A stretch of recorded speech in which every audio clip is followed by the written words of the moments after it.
그런데 우리 의사들은 이거를 양성으로 써주게 되면 여러분들은 돈을 못 받는 거예요.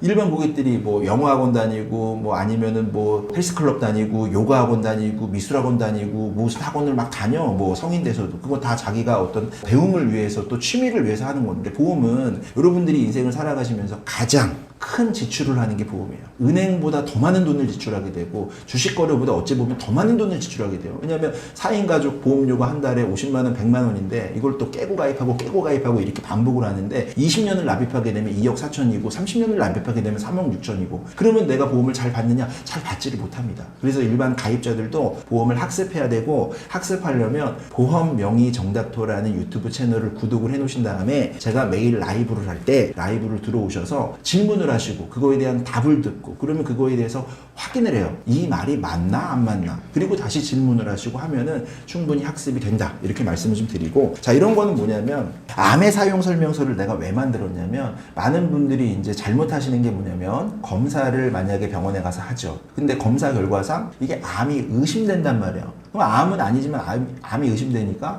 큰 병원에 가서 따로 검사를 해서 뭐 수술을 해야 된다. 그럼 수술을 하게 되면 이게 암인지 암이 아닌지 조직 검사를 하게 되는데, 많은 분들이 의사가 얘기하는 진단서나 또는 뭐 수술 확인서에 나와 있는 내용이 다 100% 사실인 줄 아는데 그렇지가 않다는 겁니다. 자, 암의 종류가 100가지도 넘어요. 약관에서 이제 암을 분류해가지고 우리가 C코드라고 하는데 굉장히 암이 많거든요. 그리고 우리는 아직 암이 모르는 암도 많아요. 그래서 이거를 이제 제가 첫 장만 말씀을 드릴게요. 이걸 다 말씀을 드리려면은 얘가 2시간 강의입니다. 이 2시간 강의를 대한민국 전국의 설계사들이 저를 찾아와서 한 번 강의에 20만 원씩 유료 상담비를 내고 이 강의를 들어요. 그리고 이거를 한 번 들어보신 분은 계속 와서 들어요. 자, 이거는 제가 여기 나와 있는 KCD에 대해서, ICD에 대해서만 말씀을 드릴게요. 자, 질병에 대한 분류 체계는 시간이 지나면서 달라져 왔어요. 10년 전에는 어떤 종양에 대한 성격을 암이라고 했는데 또 지금은 암이 아니라고 하고, 이런 것들이 달라졌는데, 의사들이 진단서상의 질병분류 코드를 써주는 거는 한국표준질병사인분류에 나와 있는 KCD를 기준으로 질병분류를 써주게 됩니다. 그런데 그거보다 더 먼저 선행해가지고 우리가 그 종양의 형태를 보는 게 세계 국제질병분류 체계예요. 세계보건기구 WHO나 ICD에서 정한 종양의 형태를 먼저 준용해요. 그러니까 이거는 무슨 말이냐? 내가 만약에 난소에 경계성 종양이 있었던 거예요. 근데 우리나라 의사들은 그거를 경계성 종양 코드로 써줍니다. 근데 이거는 세계보건기구나 국제질병분류 체계에서는 암이었던 거예요. 근데 우리 임상의사들이 이걸 세계보건기구나 국제질병분류 체계의 기준을 모르면 이걸 경계성 종양으로 써주게 돼요. 그러면 여러분들은 암 진단비를 못 받는 거란 얘기죠. 근데 우리나라는 이거를 뒤늦게 반영을 합니다. 그래서 아까 제가 KCD가 지금은 8차라 그랬어요. 원래 예전에 4차, 3차 이렇게 돼 있었는데, 그러니까 이런 역사를 알아야 되고, 내가 난소의 경계성 종양을 수술할 수 있잖아요. 그러면 내가 코드를 뭐로 받아야 돼요? 일반암 코드로 받아야 돼요.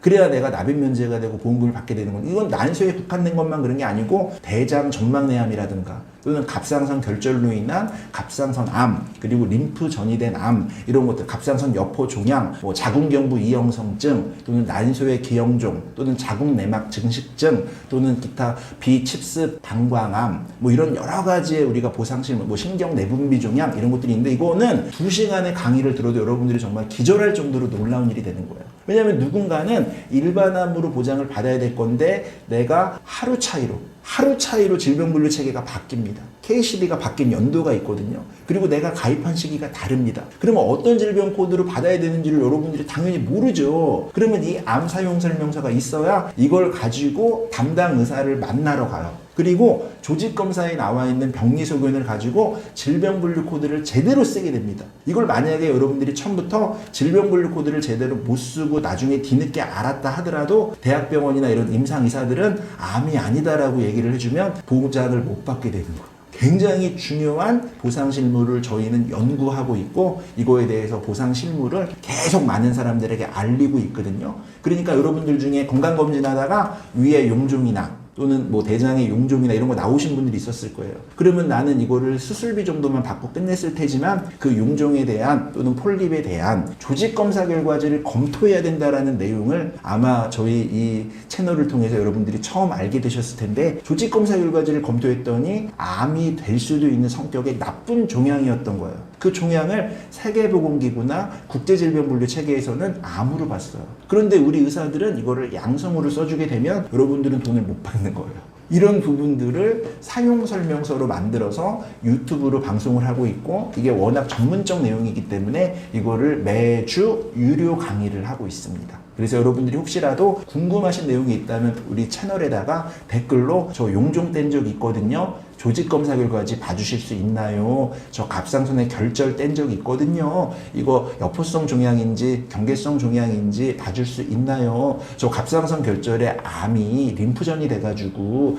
이거 근데 일반 암으로 못 받았거든요. 이거 받을 수 있나요? 뭐 자궁의 경부 이형성증으로 원추 절제술을 했는데 N코드로 해가지고 암은 아니라고 하던데 이거 혹시 암으로 검토해 줄 수 있나요? 이런 것들을 여러분들이 오늘 영상을 통해서 많이 질문을 댓글이 한 뭐 수백 개 나오길 바랍니다. 그래야 이제 여기 채널 하시는 분도 굉장히 보람이 있고 여러분들도 보험을 제대로 알게 되기 때문에 그동안 내가 거래한 설계사는 상품만 팔아먹었구나, 나에게 중요한 보상에 대해서는 알려준 적이 없구나, 이렇게 여러분들이 알게 될 거고, 이거는 여러분들 자녀나 여러분들의 뭐 부인이나 남편이나 부모님들이 다 해당될 수 있어요. 우리가 몰라서 못 받은 보험금은 지금이라도 찾아야 됩니다. 신경내분비 종양이라고 얘기하는 유암종은 2021년 이전에는 대부분의 의사들이 경계성으로 받지만 2021년 이후에 8차로 변경이 되면서 이거는 암으로 봅니다. 그럼 처음부터 암 코드를 받아 오셨어야 되는데 암 코드를 받지 않고 그냥 일반암을 못 받으신 분들이 너무 많아요. 자, 이런 것들은 보상 실무를 반드시 오늘 시간 이후로 해야만 합니다.